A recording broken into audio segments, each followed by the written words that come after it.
1.5 kilo चावल लेंगे। धनिया, तेज़पत्ता, सौंफ, जीरा, काली मिर्च, जावित्री, जायफल, गरम मसाला और नमक हस्बे ज़रूरत लिया जाएगा।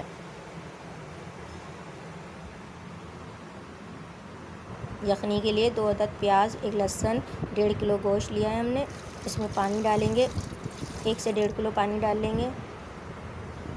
लहसुन डाला हमने और प्याज डालेंगे। अब तमाम मसाले जो हमने पहले दिखाए थे उनकी आधी क्वांटिटी हम यखनी में डाल देंगे और आधी क्वांटिटी हम बाद में भूनने में इस्तेमाल करेंगे।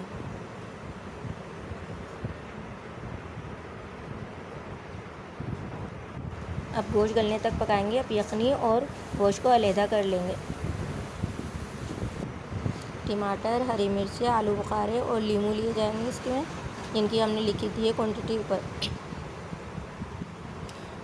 ये ड्राई मसाला जो बाकी बचा है, आधा हमने पहले यखनी में इस्तेमाल करा, आधा हम भूनने में इस्तेमाल करेंगे इस मसाले को। ठीक है ना, हमने आगे बता दिया है पहले इसमें क्या क्या चीज़ें शामिल हैं। अदरक, लहसुन, हरी मिर्चों का पेस्ट, हरा धनिया, पुदीना और फ्राई की हुई प्याज है इसके अंदर।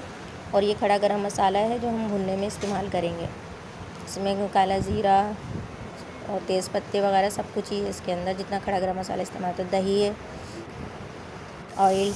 अब तेल में अदरक लहसुन को हम फ्राई करेंगे, फिर खड़ा गरम मसाला डालेंगे उसे भी हल्का सा फ्राई करेंगे। टमाटर, लीमू, मिर्चें और आलू बुखारे डालें हमने, तमाम चीज़ हम इसमें शामिल करेंगे। अब गोश्त डालेंगे,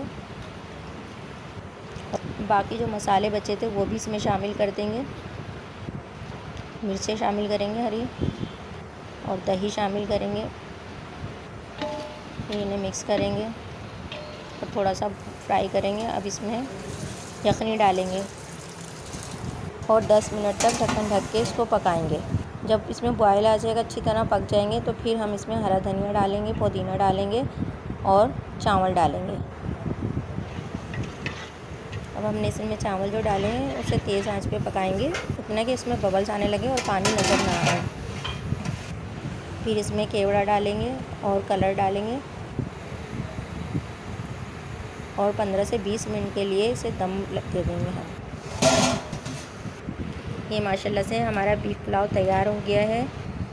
अब आप इस रेसिपी को ट्राई कीजिएगा और देखिएगा कि कितने मज़े की बनी है इसे। और हमें सब्सक्राइब कीजिए, हमारे चैनल को लाइक कीजिए, शेयर कीजिए।